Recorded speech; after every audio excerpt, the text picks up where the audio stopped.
Cup ময়দা আর অল্প একটু ছানা দিয়ে দারুণ স্বাদের নরম তুলতুলে রসালো জিলিপির রেসিপি বানানো দেখাবো। আর এই জিলিপির রেসিপিটা শেষ পর্যন্ত দেখার জন্য আপনাদের কাছে অনুরোধ রইল। প্রথমে একটা মিক্সিং বোলের মধ্যে অল্প একটু ছানা নিয়েছি, মানে 100 গ্রাম ছানা নিয়েছি। তার মধ্যে দিয়ে দিচ্ছি মেজারিং কাপের 1 কাপ ময়দা, এখানে 200 গ্রাম ময়দা আছে। এবার দিয়ে দিলাম half table spoon baking powder আর 4 ভাগের 1 ভাগ দিয়ে দিলাম বেকিং সোডা।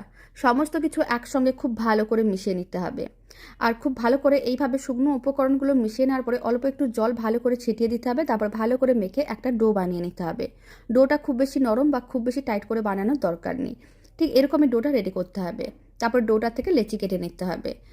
আর লেচিগুলোকে খুব বেশি বড় বা ছোট করে বানানোর দরকার নেই, এরকমই মিডিয়াম সাইজের লেচি কেটে নিতে হবে। তারপর একটা লেচি নিতে হবে, লেচিটাকে নিয়ে গোল বলের মতন করে বানিয়ে নিতে হবে।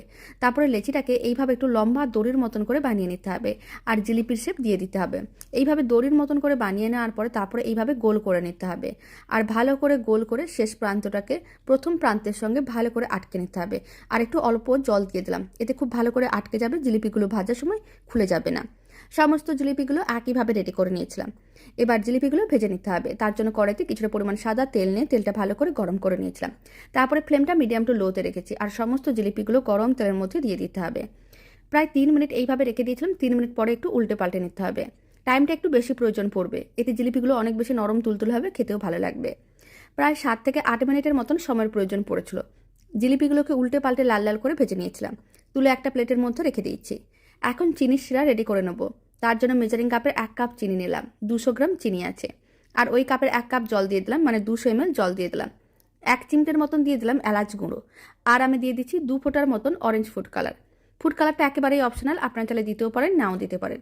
ফুড কালারটা খুব ভালো করে মিশিয়ে নিলাম।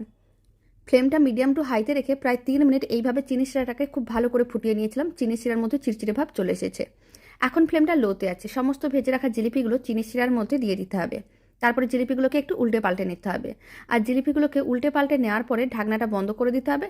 আর ঢাকনা বন্ধ করে ফ্লেমটাও অফ করে দিতে হবে। তারপরে 30 মিনিট এইভাবে রেখে দিতে হবে। এখন আমি আপনাদের 30 মিনিট পরে দেখাচ্ছি।